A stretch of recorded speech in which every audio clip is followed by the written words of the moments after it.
Hello everyone and welcome to Mountain Lake Journal. I'm Tom Halleck. It came in a week overdue, but New York State lawmakers have passed the 2023 state budget.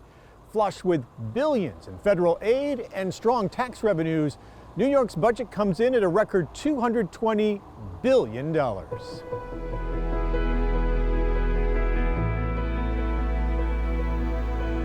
It is balanced and it pairs a bold vision with a fiscally responsible approach. Very important to me. We are making historic investments that'll make a difference in people's lives right now, but also, and more importantly, these are legacy achievements that'll be noted for years to come. Among the billions, healthcare workers and home health aides get pay raises. There's $7 billion for childcare. Schools get a record $31 billion. The state's cutting its share of the gas tax from June through December, saving drivers 16 cents a gallon and millions of dollars. For the Adirondacks and North Country, a $4 billion environmental bond act will go to voters in November for clean drinking water and to build more flood-resistant infrastructure to better withstand the effects of climate change. A controversial tax on fiber optic cable that lawmakers say has held up broadband expansion is eliminated. The state kicks in $600 million to help the Buffalo Bills build a new stadium and some fixes to the state's controversial bail reform law.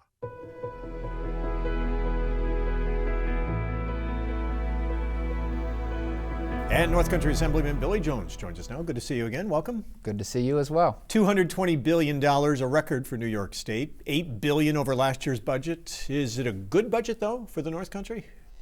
I think there is good and bad in every budget we do, and I think certainly we can find a lot of good in here.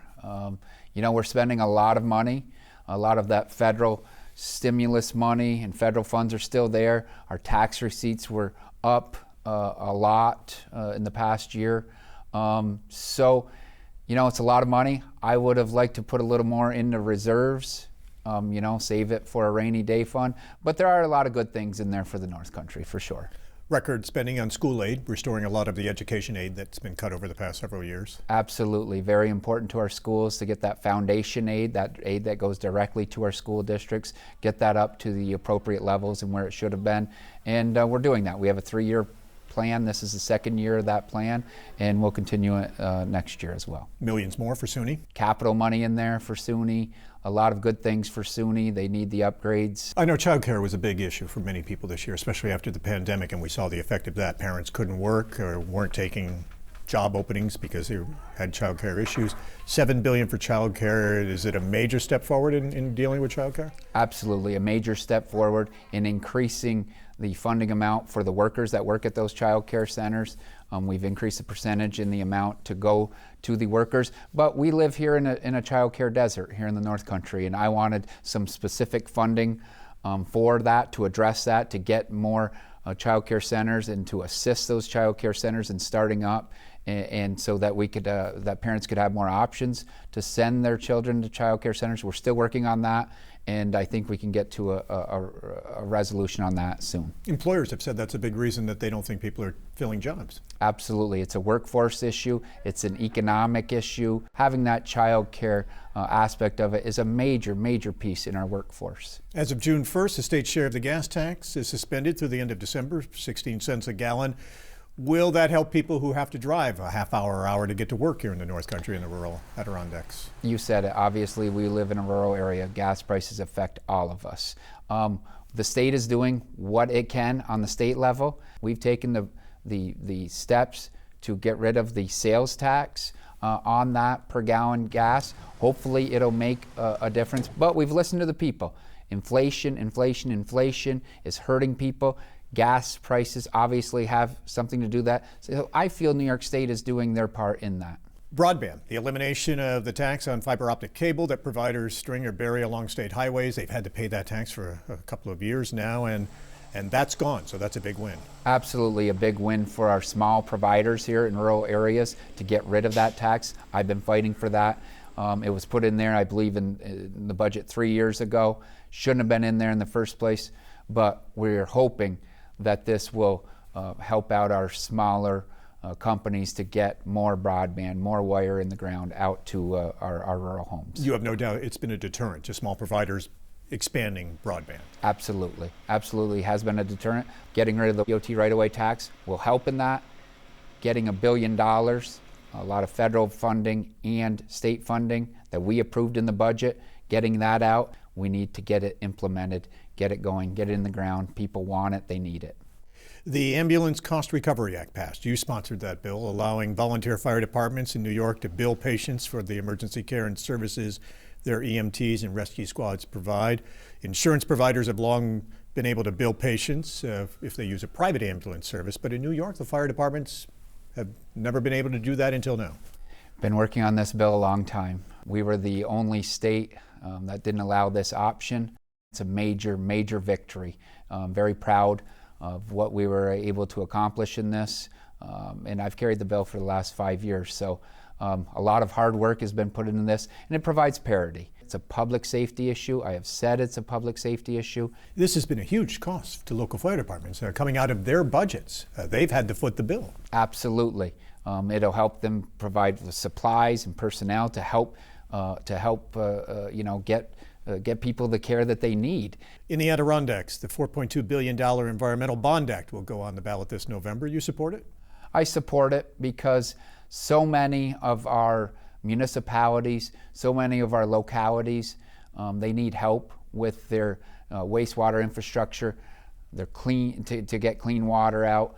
Hopefully this will help. I think it will help. Clean water important. Also, this helps with new infrastructure, flood mitigation that we believe will be so important in the coming years with climate change. Absolutely, we need it. Orta gets another $105 million to continue to upgrade facilities in preparation for the World University Games coming next winter. Absolutely. I mean, they are our facilities.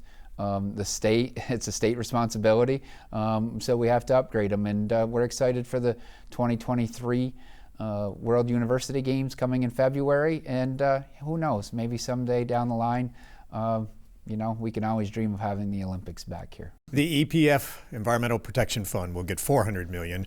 8 of that will address the issue of the overcrowding on some of the major trails, the most popular trails in the high peaks along the Route 73 corridor, and still trying to do more to deal with that. Absolutely. I advocated for this funding in the budget. It's needed. We want to see tourists come here to the Adirondacks, to the high peaks, to all over the North Country, but we have to make the infrastructure investment in that as well. And it's good for the environment, it's good for tourism, it's an investment that is needed. We've been asking for this for the past several years, and finally we were able to get it into a budget. I think it'll pay dividends, not only for the environment, for tourism, but our economy as well. No prison cuts in the budget, but does it give the governor the authority to close any more prisons? Nothing in the budget that gives authority to close more prisons. Which is a huge relief to prison communities. It's a relief for the next year at least, yes. Are you hearing from taxpayers? If they're not Buffalo Bills fans, are they unhappy over the $600+ million in taxpayer support for the new stadium? I've heard a little bit about it, not overwhelmingly. I know, obviously it's a talking point on social media in some circles. I didn't think it was a great deal for New York State. That was one of the only pieces in the budget that I've voted against, the Capitol.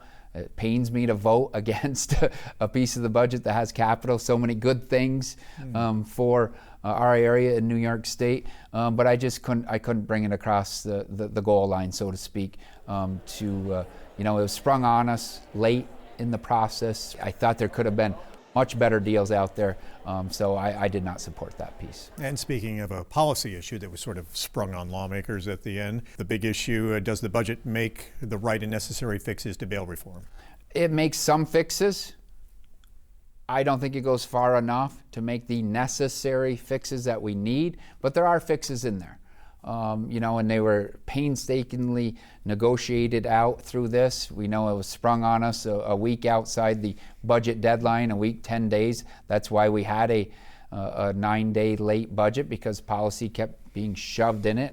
There are changes in there, and it does give judges more leeway on repeat offenders, something that I advocated for. Does it go far enough? No, I think there needs to be more fixes in that. And we can, relate to a case that just recently here that our DA and I spoke out against that we feel was bail related. A murder case here in Clinton County. The murder case in Clinton, the offender, the suspect, had prior, drug convictions. Got caught that night with another drug offense, and we know the tragedy that resulted in that. Well, he and an accomplice went over, and it's very painful. And I knew her. I knew, I've talked to the family about it. Shouldn't have happened. He already had 2 prior convictions, and there's nowhere in the law here in New York State that says that a possession of drug charge is bailable. This gentleman was charged with a Class 2A felony, and we can't hold him on a bailable offense. There's something wrong with the system there. Has that been fixed? It's a public safety issue. That portion has not been fixed, but I want to make sure that we make those fixes in it as well. So the judges, I think you'll be seeing something come forward. The judges now have more discretion, but they still don't have the full discretion you think They they have should have. discretion on certain areas, repeat offenders, some gun charges, on that. Like I said, there were fixes in there that will improve situations, but certainly we need to, go and delve down deeper into this. Will you visit that later in the session, or probably not this year? I'm hoping we do, yes, and I think we need to.